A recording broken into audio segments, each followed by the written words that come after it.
Stomatit haqida gaplashamiz. Assalomu alaykum. Men vrach-stomatolog Lobar Nurulayevna. Bugun sizlar bilan kattalar va bolalarda uchraydigan, ayniqsa bolalarda keng tarqalgan stomatit haqida gaplashamiz.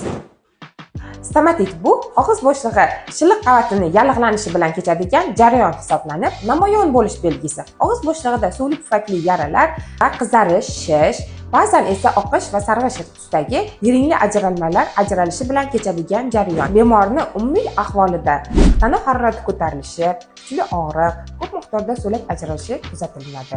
Bemorga sho'r, achchiq, nordon taomlar iste'mol qilinishi to'xtatiladi.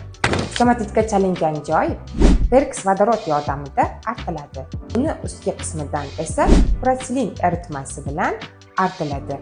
3-4 marta bu jarayon takrorlanadi. Uni ustidan Hamistat gel yoki Halisal gel yordamida surtilib qo'yiladi. Agar bemor ahvolida o'zgarish kuzatilmasa, stomatolog ko'rigiga kelishingiz tavsiya etiladi.